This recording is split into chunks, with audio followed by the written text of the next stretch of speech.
Hi everyone, hope you're doing well from wherever you're watching this channel, depending on your time zone.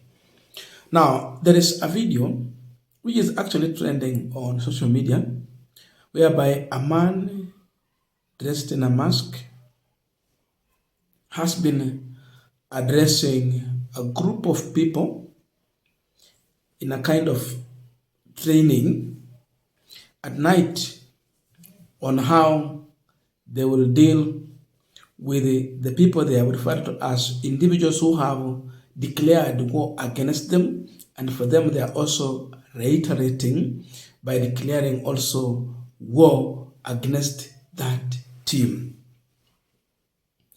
He has talked about the Kenya army, how they should distance themselves from this war because they get salary the first people and they should be neutral in everything.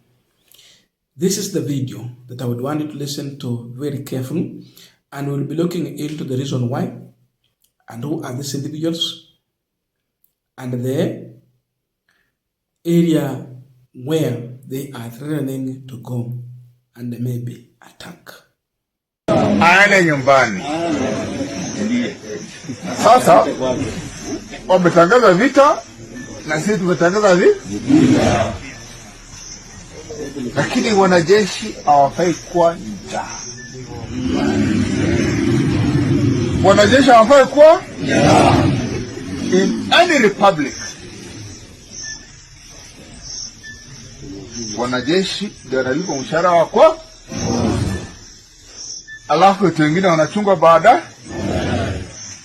Suga mingi hii meeting eko kwa nafaa watan. Now, I want us to continue with our panel discussion to understand deeper where as a country we are heading to with the kind of goons that we see being trained day in, day out, and how Kenyans have been subjected to in the hands of these goons. But before we go deep in this discussion, I have a quick and humble request. For those who are watching this channel and you have not yet subscribed, please consider subscribing. To our returning subscribers, I must say thank you so much. And again, to all our viewers, please give this video a thumbs up. Thank you so much, and back to our discussion. If you listen to these individuals, it seems they are supporting the government. So it is not opposition. These are the people on the government side. The man sounds drunkard, but he is on assignment. It's a kind of recruit they are doing and giving instructions to their team. You heard them mentioning names there. We have an upcoming by-election in Mbere North. UDA has a candidate. The united opposition, in their own wisdom, discovered one of the ways they can use to beat up the government side, and they agreed to front one candidate under DP, Mr. Karish. The DP party is under Justin Muturi, who is actually the party leader. So their position is that they have a single candidate. The other ones have their candidate. And the opposition leaders are actually preparing to have a tour of that region to go and campaign for the candidate they have agreed on. In the spirit of collaboration and fairness under the united opposition and our resolve to unity ahead of the 2027 general elections, leading to the identification of one presidential candidate to face William Ruto, we have agreed that DCP will support the Democratic Party in Mbere North constituency acknowledging that the seat was previously held by the Democratic Party and should rightfully be retained for the party's candidate to complete a full term, and hence DCP has agreed to give support to the Democratic Party candidate and start down our candidate at DCP. This decision has also been informed by the recognition that the Honorable Justin Bidan Muturi, the party leader of the Democratic Party, is a great leader from that region with enhanced capacity and undoubted leadership qualities to lead the Democratic Party into winning the seat. We shall therefore support the Democratic Party candidate and ask our members in Mbere North to support that candidate for the Democratic Party. Number two. Now, with this move,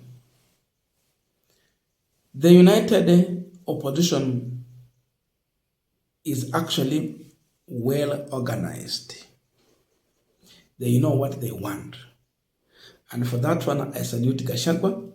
I thought they will have a candidate, then this other team have a candidate, and they give it an easy time for Ruto and UDA to have a through pass. For the by-election in Mbere North, the area MP was appointed by William Ruto to the cabinet. This guy was elected on Justin Muturi's party. Now, they want that position to go to UDA. Justin Muturi is still there. And now, under the united opposition, with this unit, I can sense panic from the government side. And due to that panic of losing that seat, you can see how they are organizing goons to attack the opposition once they step in that constituency. If the government was not in panic, there is no way they can go to an extent of issuing threats and planning to go and attack their opponent once they step there. Otherwise, they think that they are learning that they might be losing. Remember, in Mount Kenya, it is at a time when Gachagua wants to prove that I am in charge, I am the voice, I am the kingpin. How do you declare that? Your candidate must win. And from the word go, we see he has a proper approach by allowing the DP party to fail the candidate, then support with the whole team. So kama government walikuwa nafikiria opposition watakuwa na 2-3 candidates, they have one. They have beat them hands down. The second thing is to campaign. If Ruto will win this, it is meant to get perception for him and Kithure Kindiki about the support they have in Mount Kenya. And now they are learning that it might not be that easy. Ni kama imekuwa mlima. What do you do? Use the orthodox means by employing or deploying goons to go and tamper with the campaigns on ground and hence the election. That is one of the sad things this regime is now doing, to deal with their opponents. This is politics. Why can't you apply a political approach rather than using goons to handle political differences? I mean, this is how Mungiki started. This is how Mungiki was created. Who wametangaza vita na sisi tumetangaza and Mungiki became a nightmare. Some people told me Mungiki was a creation of Moi. That he could even allow them to go and collect taxes. rape women and kids. Today we have another creation here, that the group can start like this, it become big, then again a threat to the government, that they will be allowed to do what they want to do as long as they are supporting the government. Ruto could be a keen student of Moi, applying the tactics that Moi was using to settle political differences in Mount Kenya. It is sad. I want to tell you, this year can find this guy within an hour. But unfortunately, they are on the same side. It will go like that. These are serious threats. The guy should be arrested and questioned on a matter that is raising here. Mount Kenya is not safe. They have to identify these goons and understand on how they will deal with them. Their aim is to use by every means to block the opposition from entering the Mbere North to lead their campaign. Taka waanze kuwafungia magari, labda waanze riot, kuwapiga mawe, vitu kama hizo, na kuharibu mambo ya opposition, because opposition want a chance to go to the ground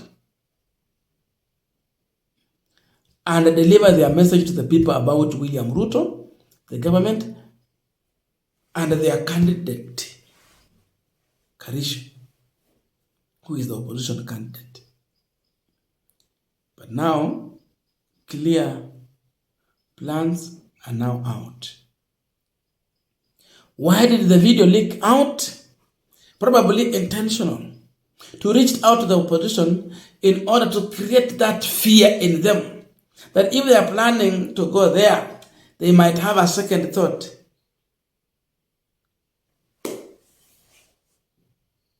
I don't know your views, but please let us know in the comment section so that we can continue with this Punchline discussion. Otherwise, thank you so much for listening to me up to this far, and see you in our next video.